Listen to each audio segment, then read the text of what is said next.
The Book of Job. There was a man in the land of Uz whose name was Job. And that man was blameless and upright, and one who feared God and shunned evil. And 7 sons and 3 daughters were born to him.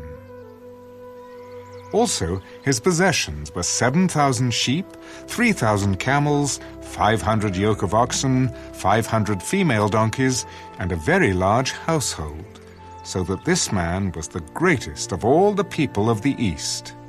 And his sons would go and feast in their houses, each on his appointed day, and would send and invite their 3 sisters to eat and drink with them.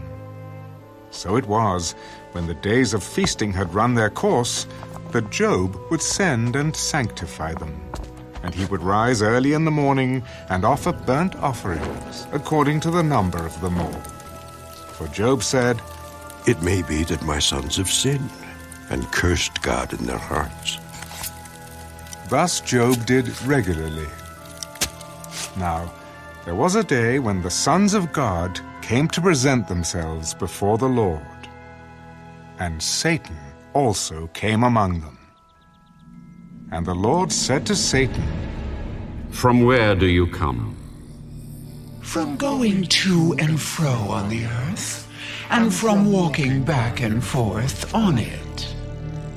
Have you considered my servant Job? That there is none like him on the earth, a blameless and upright man, one who fears God and shuns evil. Does Job fear God for nothing? Have you not made a hedge around him, around his household, and around all that he has on every side? You have blessed the work of his hands, and his possessions have increased in the land. But now, stretch out your hand and touch all that he has, and he will surely curse you to your face. Behold, all that he has is in your power. Only do not lay a hand on his person. So Satan went out from the presence of the Lord. Now there was a day when his sons and daughters were eating and drinking wine in their oldest brother's house, and a messenger came to Job. The oxen were plowing, and the donkeys feeding beside them, when the Sabaeans raided them and took them away.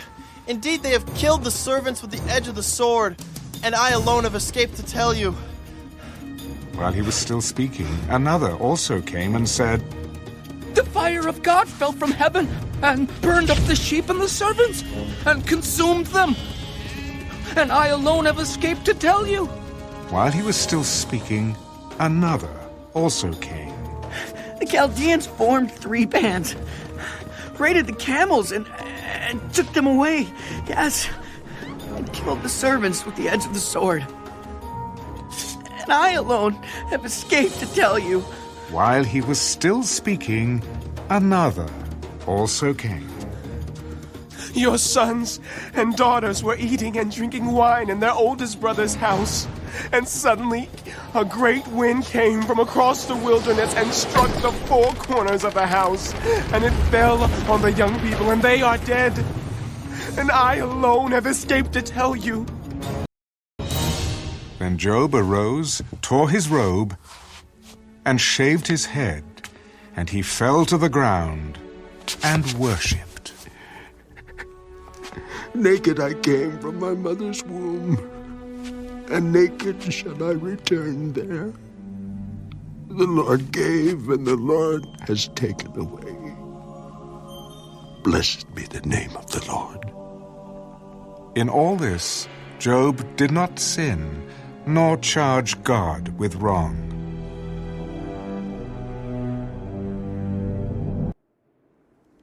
Again, there was a day when the sons of God came to present themselves before the Lord, and Satan came also among them to present himself before the Lord.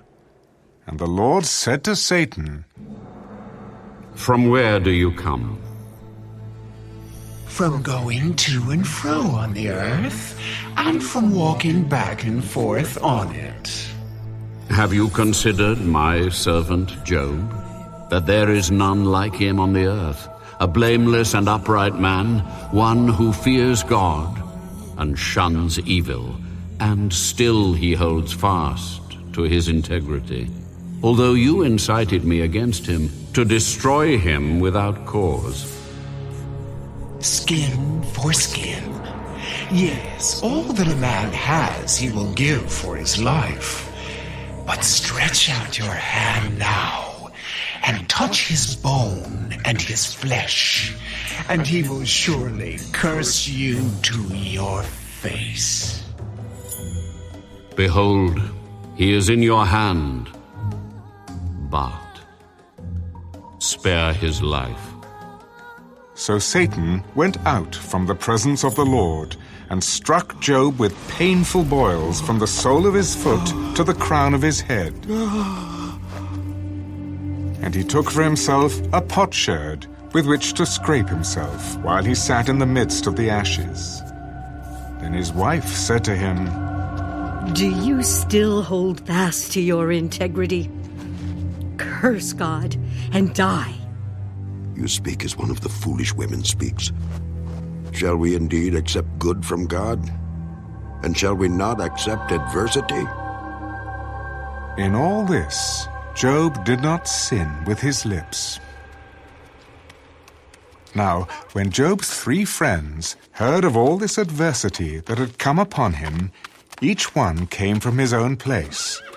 Eliphaz the Temanite, Bildad the Shuhite, and Zophar the Naamathite, for they had made an appointment together to come and mourn with him, and to comfort him.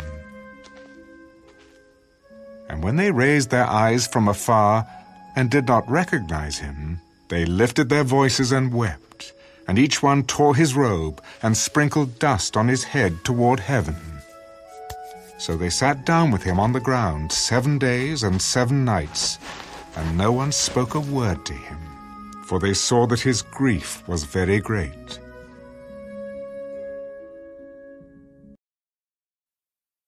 After this, Job opened his mouth and cursed the day of his birth. May the day perish on which I was born, and the night in which it was said, a male child is conceived. May that day be darkness. May God above not seek it, nor the light shine upon it. May darkness and the shadow of death claim it. May a cloud settle on it. May the blackness of the day terrify it. As for that night, may darkness seize it. May it not rejoice among the days of the year. May it not come into the number of the months. Oh, may that night be barren. May no joyful shout come into it. May those curse it who curse the day. Those who are ready to arouse Leviathan, may the stars of its morning be dark. May it look for light but have none, and not see the dawning of the day. Because it did not shut up the doors of my mother's womb, nor hide sorrow from my eyes. Why did I not die at birth? Why did I not perish when I came from the womb? Why did the knees receive me, or why the breasts that I should nurse? For now I would have lain still and been quiet. I would have been asleep. Then I would have been at rest with kings and counselors of the earth who built ruins for themselves, or with princes who had gold, who filled their houses with silver. Or why was I not hidden like a stillborn child, like infants who never saw light? There the wicked cease from troubling, and there the weary are at rest. There the prisoners rest together. They do not hear the voice of the oppressor. The small and great are there, and the servant is free from his master. Why is light given to him who is in misery, and life to the bitter of soul who long for death, but it does not come, and search for it more than hidden treasures? Who rejoice exceedingly and are glad when they can find the grave? Why is light given to a man whose way is hidden, and whom God has hedged in? For my sighing comes before I eat, and my groanings pour out like water. For the thing I greatly feared has come upon me, and what I dreaded has happened to me. I am not at ease, nor am I quiet. I have no rest, for trouble comes.